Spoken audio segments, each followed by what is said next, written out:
Bismillahirrahmanirrahim. Assalamualaikum warahmatullahi wabarakatuh. Alhamdulillahirabbil alamin. Assalatu wassalamu ala asrofil anbiya'i wal mursalin wa ala alihi washabihi ajmain, amma ba'du. Pertama-tama marilah kita panjatkan puji-puji syukur kita atas kehadirat Allah Subhanahu wa taala, yang mana atas rahmat dan hidayahnya sehingga kita semua masih beri kesempatan untuk melaksanakan diskusi pada pagi hari ini dalam mata kuliah fikih kontemporer yang dibimbing oleh Ibu Dr. Nena Julir LC.MAG. Baiklah, di sini kami dari kelompok 3 terdiri dari 2 orang, Fede Lestari dan Hapsolik Tino Rahmi. Baiklah, saya akan menyampaikan materi yang pertama mengenai pengertian nikah tanpa KUA. Nikah tanpa KUA atau biasa disebut dengan nikah siri merupakan perkawinan yang dilakukan secara rahasia. Secara etimologi, nikah siri berasal dari bahasa Arab yaitu sirun yang artinya rahasia, sembunyi, diam, tersembunyi sebagai lawan dari kata alaniyah yaitu terang-terangan. Dalam terminologi fikih Maliki, nikah siri adalah nikah atas pesan suami. Para saksi menasihatkannya untuk istrinya atau jamaahnya sekalipun keluarga setempat. Menurut mazhab Hanafi dan Syafi'i, perkawinan siri tidak dibolehkan dalam agama Islam. Utama terkemuka memperbolehkan nikah dengan cara siri adalah Yusuf Qaradawi, salah seorang pakar muslim kontemporer terkemuka. Ia berpendapat bahwa nikah siri itu sah selama ada ijab kabul dan saksi. Quraisy Shihab mengemukakan bahwa betapa pentingnya pencatatan nikah yang ditetapkan melalui undang-undang. Di sisi lain, nikah yang tidak tercatat selama ada 2 orang saksi dinilai sah oleh hukum agama. Walaupun nikah tersebut dinilai sah, namun nikah siri dapat mengakibatkan dosa bagi pelakunya.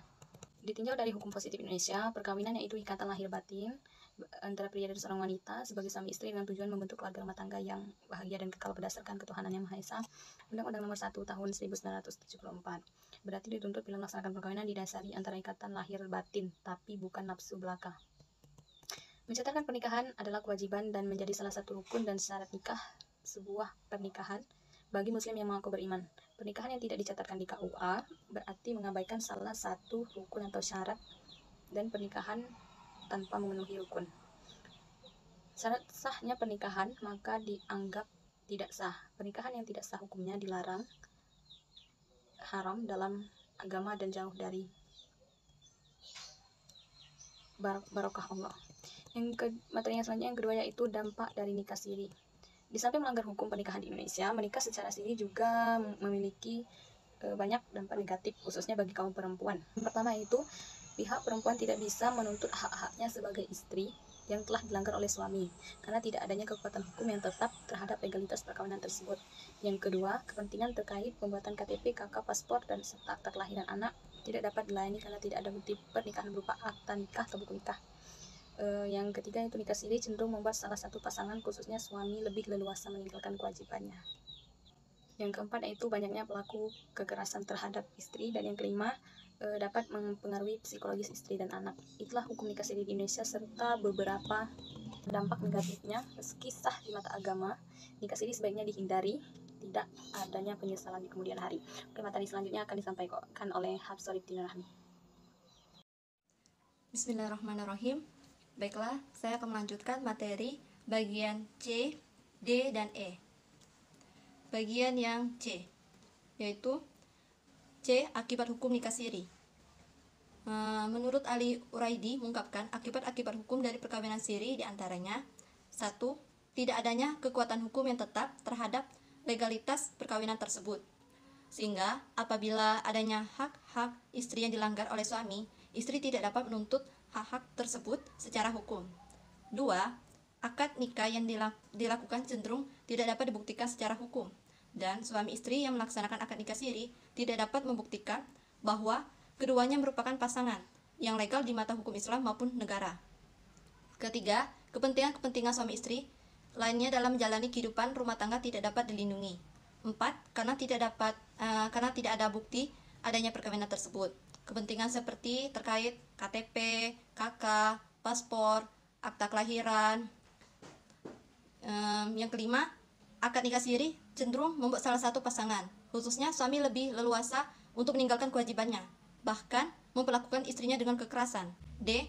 Faktor-faktor yang melatar belakangi terjadinya pernikahan siri. 1. Nikah siri dilakukan karena hubungan yang tidak direstui oleh orang tua, kedua pihak, atau salah satu pihak. Yang kedua, nikah siri dilakukan karena adanya hubungan terlarang. Yang ketiga, nikah siri dilakukan dan alasan seseorang merasa sudah tidak bahagia dengan pasangannya, sehingga timbul niatan untuk mencari pasangan lain. Yang keempat, nikah siri dilakukan dengan dalih menghindari karena zina. Yang kelima, nikah siri dilakukan karena pasangan merasa belum siap secara materi dan secara sosial. Yang keenam, nikah siri sering ditempatkan sebagai sebuah pilihan ketika seseorang hendak berpoligami dengan sejumlah alasannya tersendiri. Yang ketujuh, nikah siri dilakukan karena pasangan memang tidak tahu dan tidak mau tahu prosedur hukum. Yang kedelapan, nikah siri dilakukan hanya untuk menjajakan atau menghalalkan hubungan badan saja. Yang kesembilan, nikah siri dilakukan untuk menghindari beban biaya dan prosedur administrasi yang berbelit-belit. Yang kesepuluh, nikah siri dilakukan karena alasan pernikahan beda agama. Yang perkawinan nikah siri ditinjau dari hukum positif Indonesia.